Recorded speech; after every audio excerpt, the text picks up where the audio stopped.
you're on stage delivering a speech. The lights are bright, the audience is silent, and your words are flowing smoothly. You feel the energy in the room, every sentence landing just as you practiced.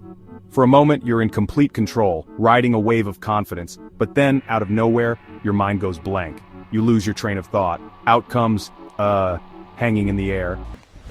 Emotional damage! The silence that follows feels endless. Embarrassment creeps in and you wonder if everyone noticed your stumble. It feels like all eyes are on you, waiting for what comes next. Of course you think they must have noticed. That tiny awkward sound suddenly feels like a huge failure, a crack in your confidence, a sign that maybe you're not as prepared as you thought. But what if isn't a mistake at all? What if it's actually your brain working overtime, doing something important behind the scenes?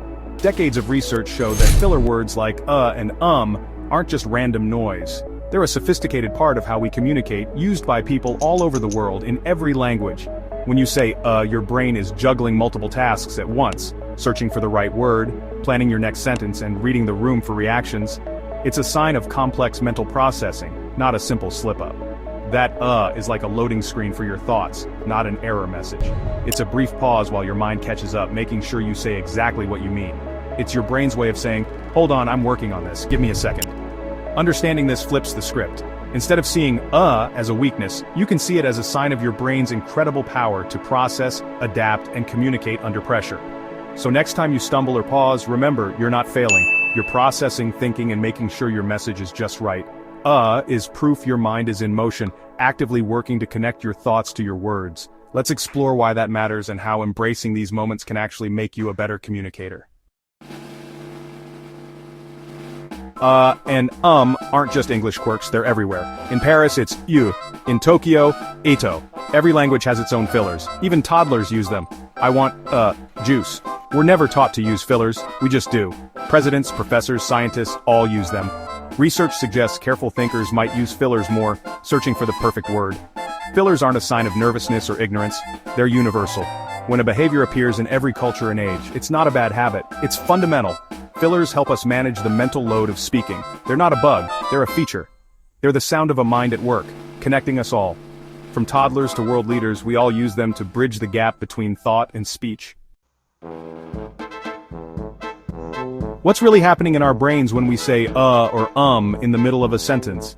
These tiny pauses might seem like mistakes, but they're actually windows into the mind's inner workings. Scientists have used eye-tracking technology to study this. When people describe objects and pause with an their eyes are already focused on the right object even before they find the word for it. This means the brain is ahead of the mouth. The brain knows exactly what it wants to communicate. The real challenge is searching for the precise word or phrase. That's where the delay comes in, not in the idea itself. So, acts as a bridge, giving your brain a moment to search its vast mental dictionary for just the right word. It's a sign of active thinking, not confusion. Linguist Herbert Clark calls these fillers collateral signals. They're like a verbal hand raise telling listeners, hold on, I'm not finished yet, please don't interrupt. Fillers help manage the flow of conversation, letting you keep your turn while you organize your thoughts. They're a subtle way to keep the floor and signal that you're still thinking. Imagine your brain as a computer. Simple tasks happen instantly, but when things get complicated, you need a progress bar. That's what and are, your brain's loading screen. These fillers are like that progress bar, visible signs that your brain is processing, not freezing. They show you're working through something complex, not failing to respond. In fact, they're efficient subconscious signals that help keep conversations running smoothly, allowing everyone to follow along and anticipate what's coming next. So, the next time you hear someone say, remember, it's their brain paving the way for the next idea, making sure the message comes out just right. It's not a flaw or a sign of uncertainty, it's actually a feature of how we communicate, helping us connect and be understood. The you hear is the sound of your cognitive gears turning, a brief pause as your mind works to find the perfect words. That's the fascinating science behind the pause, a tiny moment that reveals just how complex and remarkable our brains really are. EEG scans reveal something fascinating. Right before and during a filler word like the brain is buzzing with activity, especially in the form of gamma waves, which are closely linked to focus, memory, and complex processing. This isn't a moment of emptiness. It's a sign that your mind is working overtime, orchestrating a symphony of mental tasks. Speaking out loud is a true mental workout. You have to conceptualize your ideas, search for the right words, arrange them into proper grammar, and then coordinate dozens of muscles just to get the sounds out. All of this happens in a split second, often without you even realizing it. When you use a filler, it means the find the right word step has hit a brief snag. Your brain is pausing, recalibrating, and searching for the best way to express your thoughts. Imagine a chef in a bustling kitchen searching a huge spice rack for the perfect seasoning.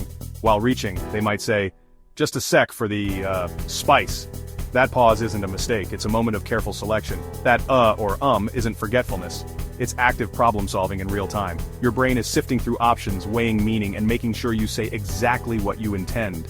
In this analogy, your brain is the chef, and your vocabulary is the spice rack. Each word is a different flavor, and you want to pick just the right one to make your message clear and engaging. So when you say, it's actually a sign of high-level mental effort, not a gap or emptiness. It's your mind working hard to bridge the gap between thought and speech. It's the signature of a brain weaving complex thoughts into words, making sure your ideas come out just right.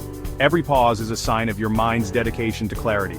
The next time you say, remember, your mind is firing on all cylinders, working behind the scenes to help you communicate.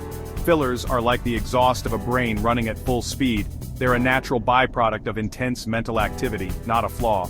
They're proof of the complex feat of turning thought into speech, a process that's far more intricate than it seems. So celebrate the It means your brain is working hard, navigating the maze of language, and doing its best to help you share your ideas with the world. If fillers meant incompetence, great speakers would avoid them, but they don't. Obama, known for eloquence, uses and in unscripted moments, signaling careful thought. Steve Jobs, master presenter, used fillers when thinking on his feet. Fillers can make a speaker seem more authentic and relatable. A flawless, filler-free speech can sound robotic. A few uhs make you human. The goal isn't to eliminate fillers, but to communicate clearly. For top speakers, fillers are tools, not stumbles. They buy time to craft precise, impactful words. Even the best need a moment to think.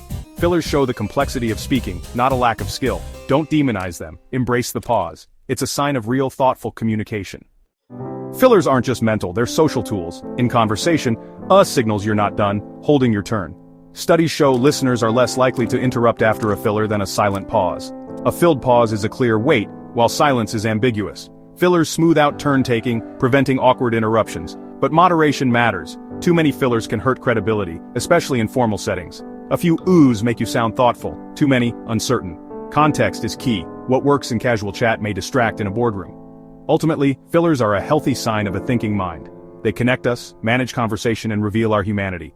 Don't strive for sterile, filler-free speech, it's unnatural. Next time you say, remember it's the sound of you thinking, and that's something to appreciate.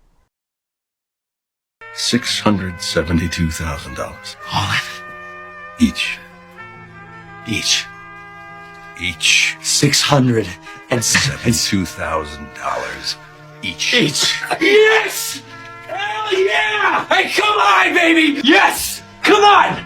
Jesse, the house has been sold. Where do you think you're going? Inside. Bought the place.